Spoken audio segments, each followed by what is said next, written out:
ઉર્જા, સિંચાઈ અને કૃષિ આ બધાને આપણે સંલગ્ન જોઈએ તો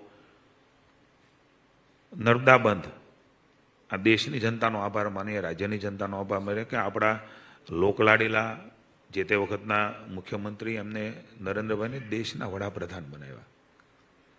વર્ષોથી કોંગ્રેસની સરકારે દરવાજા તૈયાર, ડેમ તૈયાર, પાણી તૈયાર, પણ રાજ્યની સરકાર ભાજપની હોય ને જસ ન મળે એના માટે દરવાજા લગાડવાની મંજૂરી ન આપે. આપણા નરેન્દ્રભાઈ અમારે ગૌરવભરે કહેવું છે કે 17મા દિવસે દરવાજા લગાડવાની નર્મદામાં મંજૂરી આપી અને એમના કારણે લાખો હેક્ટર જમીનમાં સિંચાઈનું પાણી આજે મળી રહ્યું છે. કેનાલ નેટવર્ક તૈયાર, બધું તૈયાર છતાં પણ એક નાની એવી વાત આજે પણ હું આપના માધ્યમથી હું કોઈ ટીકા નથી કરતો કોંગ્રેસે, પણ વિપક્ષની જે તે સરકારને પૂછવા માંગુ છું કે કઈ બાબત હતી કે જે તમે દરવાજા આપવાની મંજૂરી નતા આપતા? નરેન્દ્રભાઈ કઈ એવી બાબત થઈ કે મંજૂરી તરત મળી? આ તો રેકર્ડ ઉપર હોય છે સરકારમાં. રાજકારણ હતું એમાં એવું લાગે છે તમને? બિલકુલ રાજકારણ. નરેન્દ્રભાઈને જસ મળે. હું તો એમ કહું છું કોંગ્રેસને બીક હતી કે નરેન્દ્રભાઈ વડાપ્રધાન થઈ જશે એટલે કહેતા છે, પણ થઈ ગયા દેશના પ્રજાના આશીર્વાદથી. નરેન્દ્રભાઈ વડાપ્રધાન ન થાય અને આગળ ન આવે એટલા માટે એણે વાત શરૂ કરી છે, પણ એમને ખબર નથી કે જેના જીવનની અંદર દેશ છે, જેના જીવનની અંદર ખેડૂત છે, જેના જીવનની અંદર સમાજમાં છેલ્લા બેઠેલો તખ્તામાં બેઠેલો માણસ છે, જેની ક્ષણ ક્ષણને કણ માત્ર મા ભારતી માટે છે, એવા માણસને એવા સત્કર્મો કર્યા હોય, સેવા કાર્ય કર્યા હોય. હું એક સામાન્ય ઉદાહરણ આપું. શિક્ષણ મંત્રી હતો, શાળા આરોગ્ય ચકાસણી. નાનું બાળક ગરીબ માણસનું સરકારી સ્કૂલમાં ભણતું હોય, પ્રાઇવેટમાં આ વ્યવસ્થાઓ નથી. એને વર્ષે કંઈ દર વર્ષે શાળા આરોગ્ય ચકાસણી થાય. આપણે ખબર છે ઘણાને વાલની તકલીફ, ઘણાને શુગરની તકલીફ, ઘણાને આંખની તકલીફ, કેટલા પણ રોગો થયા એ ત્યારે ધ્યાનમાં આવ્યું. બાકી મોટો થઈને એ કોઈનું યુવાન મૃત્યુ પણ પામે ત્યારે ખબર પડે નાનપણ આ બીમારી હતી.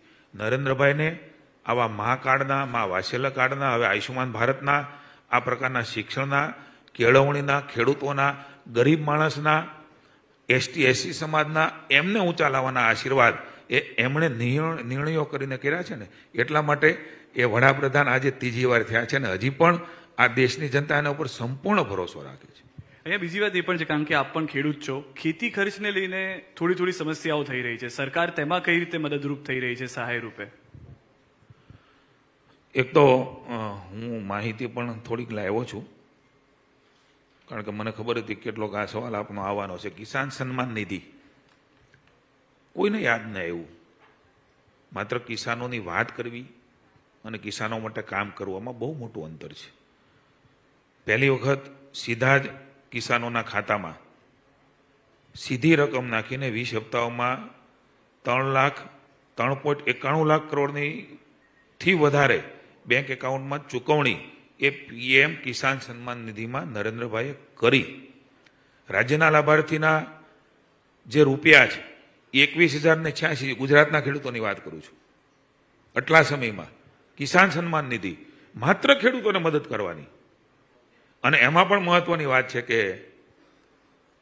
18 વર્ષની ઉપરના જેટલા નામ હોય એ બધાને 6,000 રૂપિયા. મને આદિવાસી ક્ષેત્રમાં અન્ય કોઈ જગ્યાએ ખેડૂતમાં મને ખબર છે કે 3-4 નામ હોય તો એને કોઈને 34,000, કોઈને 36,000, કોઈને 54,000ની રકમ દર વર્ષે મળે છે.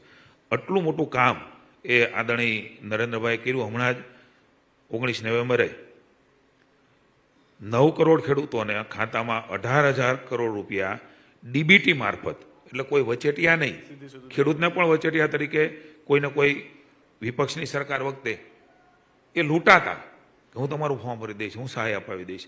આવા નિર્ણયો નરેન્દ્રભાઈએ ખેડૂત હિતમાં કર્યા અને એટલા માટે જ આપે જે મને વાત કરી એમાં આ પ્રકારની મદદ કરીને ખેડૂતોના જીવન એ સુધારવાની વાત કરી. બીજી કંઈક આપ મને વાત કરી, મારે જરાક વિસરાઈ ગઈ, ફરી વખત કહેશો?